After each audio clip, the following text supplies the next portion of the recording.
Hello. In this week's Torah portion, Pekudei, the Israelites concludes the building of the Tabernacle, the Mishkan, which God commanded, and which he describes as his home on earth. Quotes, "They shall make a sanctuary for me, and I will then dwell in their midst." God's instructions for the tabernacle are quite voluminous. The building by people of a relatively tiny abode for God and the details of the clothes of the priests who will serve him took 550 verses in 5 consecutive Torah portions: Teruma, Tetzaveh, Kitisa, Vayakhel, and Pekudei. By contrast, the creation by God of a universe for people took only 34 verses in one Torah portion, 16 times less. The Midrash notes that there are clear and detailed parallels between the creation of the worlds and the building of the Mishkan. God decreed that the Mishkan had to be built to very precise specifications. He always wanted his instructions to be followed to the letter, no matter how seemingly trivial. God didn't like improvisations at that time. For example, Adam and Eve ate the wrong fruits, and God expelled them from the Garden of Eden and decreed that all women would be punished by giving birth in pain. Lot's wife looked back, and God turned her into a pillar of salt. Aaron's sons Nadav and Avihu offered a strange fire before the Lord which God did not command them, and God killed them. A man picked up sticks on Shabbat, and God ordered him executed. Moses struck the rock to bring water instead of talking to God as God commanded, and God punished him by not allowing him to enter the promised land. What is the reason for such drastic punishments for deviations? My personal view is that God is saying, in effect, this is the beginning of Judaism, and I must set the tone now. You must perform commandments exactly as I order, or else. I allow no variation whatsoever. Because if I allow variations, before too long you will be sacrificing your children to me to show me your great devotion, torture animals to death to offer me their pain, and other such nonsense, and I don't want any of that. The rabbis of the Talmud later softened some penalties by raising the requirements for conviction, but God initially allowed no wiggle room. However, God's general approach to Judaism has endured. Unlike in other religions, Jewish observance is characterized by very precise and detailed instructions. It's based on action, not belief or feelings, and action must be accurate to have the desired effects. Not doing things right makes them religiously invalid. The instructions for a sukkah, or proper Shabbat observance, or kashrut, or hametz avoidance, or synagogue layout, etc., are extremely detailed. The Talmud always splits hair on the details of observance. The rabbis were very upset when King Ptolemy forced the Jews to translate the Torah into Greek, in an opus known as the Septuagint. They said, quote, "The day the Torah was translated into Greek was as ominous for Israel as the day on which the golden calf was made, because the Torah cannot be translated accurately." On the 8th of Tevet, when the Torah was written in Greek in the days of King Ptolemy, darkness came to the world for 3 days. This is another reason why Jews fast on the 10th of Tevet, which commemorates the time when the walls of Jerusalem were breached. God evidently loves precision.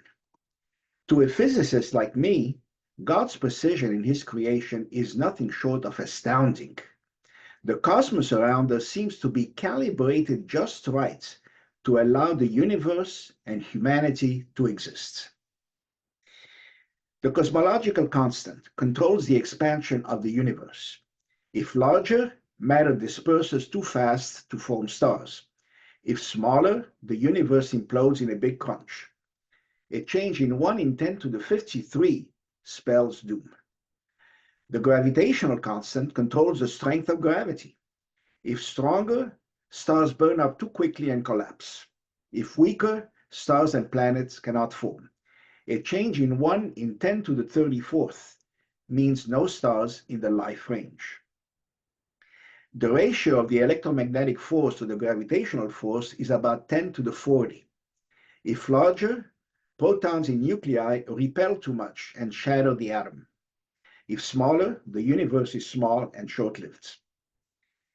The fine structure constant is a ratio of measurements derived from electromagnetism, quantum mechanics, and relativity. It's about 1/137. If larger, atomic nuclei are unstable due to the high electrical repulsion between protons. If smaller, the density of matter falls and molecular bonds break.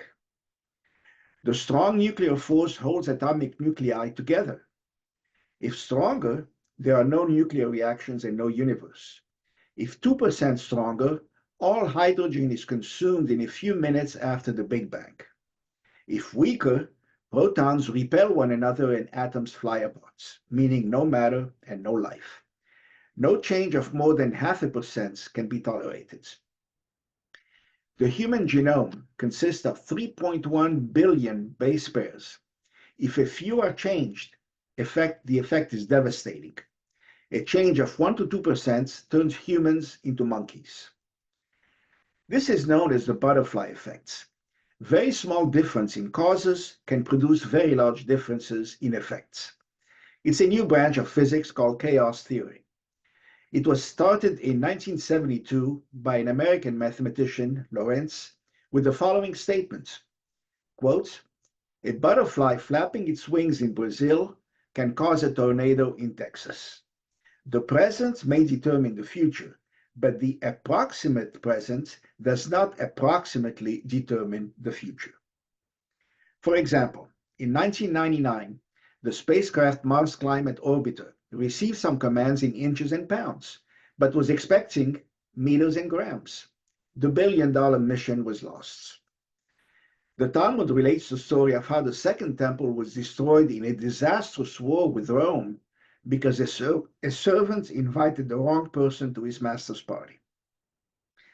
So we must be very careful in everything that we do, because even actions that seem minor can have cataclysmic consequences. For believers, our fine-tuned universe is proof positive of the existence of God, or a very powerful alien.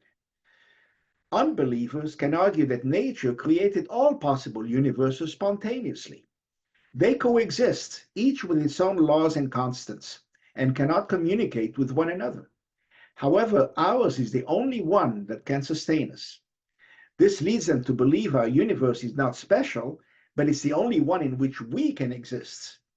It's called the anthropic principle.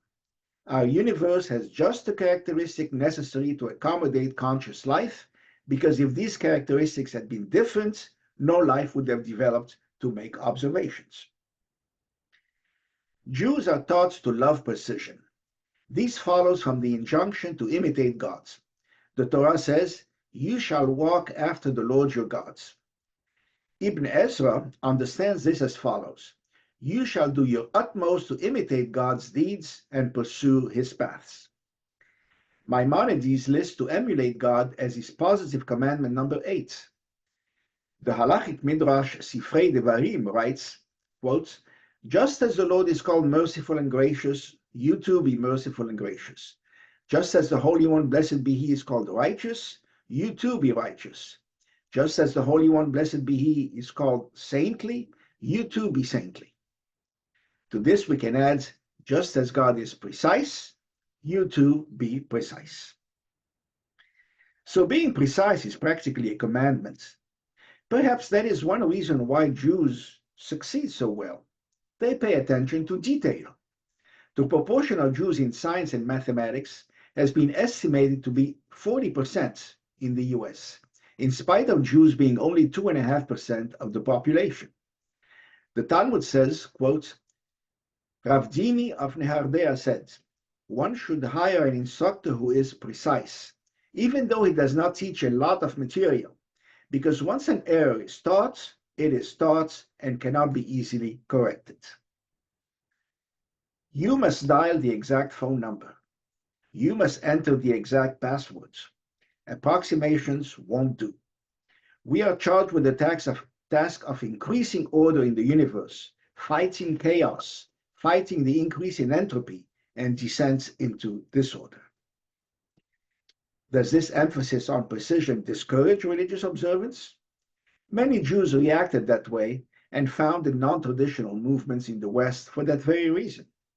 Some people left Judaism entirely for that very reason. But it doesn't have to be so. The Mishnah, anticipating this reaction, writes, "Lo alecha hamlacha ligmor velo ata ben chorin lehibatel mimena."